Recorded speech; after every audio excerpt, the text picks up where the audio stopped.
देर की खामोशी है, फिर शोर आएगा।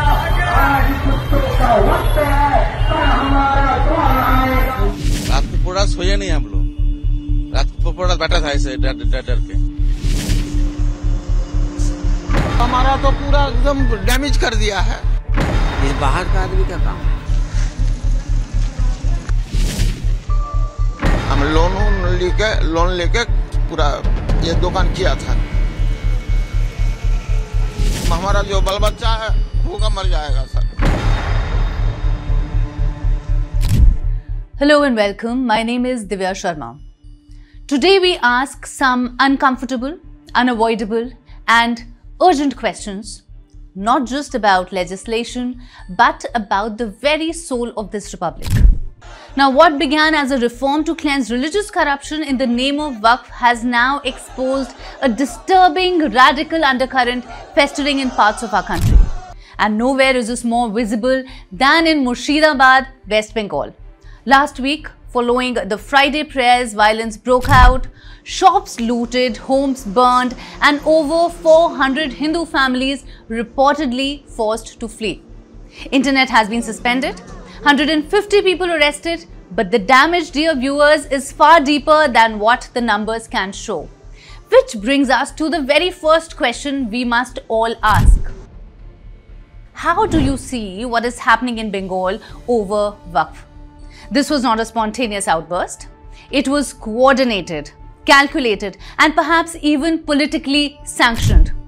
A shocking video now doing the rounds on social media shows a man openly issuing death threats on Hindus on camera, unmasked, emboldened.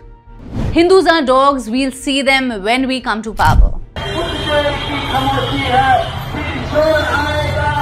आज कुत्तों का वक्त है, पर हमारा कौन आएगा।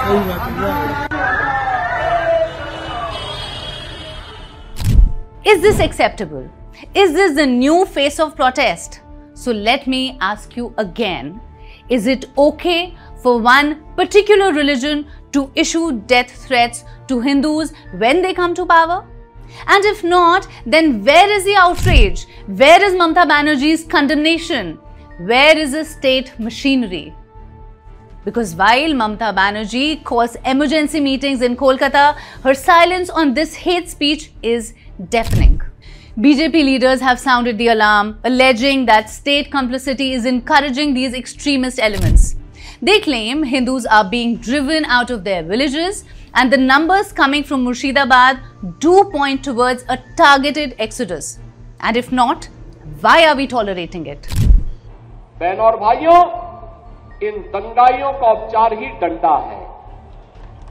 बिना डंडे के मानेंगे नहीं।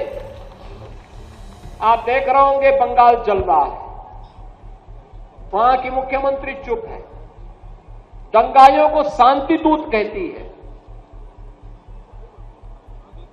अरे लातों के भूत बातों से कहां मानने वाले हैं। नवमी के पहले से ही पूरा बंगाल में उत्तेजना फैलाना, भय का वातावरण बना करके हिंदू को घर में बंद करने की जो साजिश रची थी वो सफल नहीं हुई। मोथाबाड़ी में हो, मुर्शिदाबाद के झाओबना में, जंगीपुर में, हुगली, श्रीरामपुर में, मेदिनीपुर में जगह जगह उत्तेजना और हिंसा का वातावरण बनाया गया। बंगाल की जो दुर्दशा है,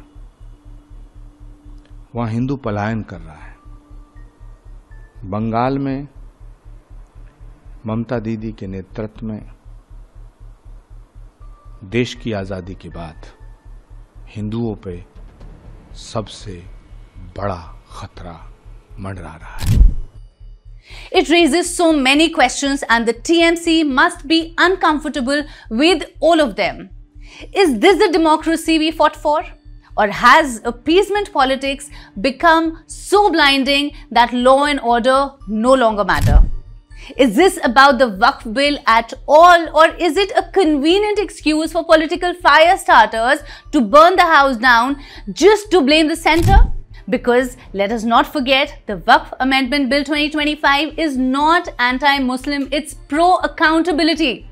It is about ending land grabs by self-styled Maulanas and giving Pasmanda Muslims their due share.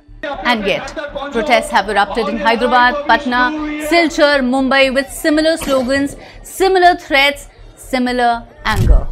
So here's another question that we have. Is there a larger network orchestrating these responses?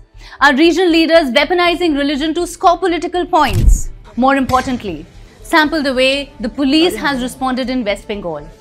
Reports say delayed action, weak presence, no anticipatory arrests, and finally, let's address the elephant in the room.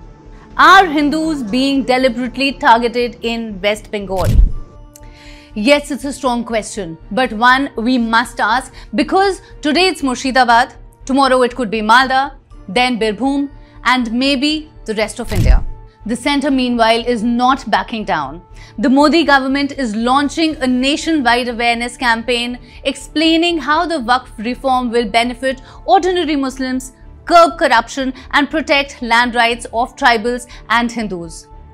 But will truth prevail? Or will street violence dictate policy in this country? Ladies and gentlemen, this is not just a legislative issue anymore. This is a moral battle between reform and radicalism, between governance and Gundaraj, between silence and justice. And the questions will keep coming until we get some answers. This is Divya Sharma and you're watching One India. We'll continue tracking this story until justice, not just peace, returns to Murshidabad.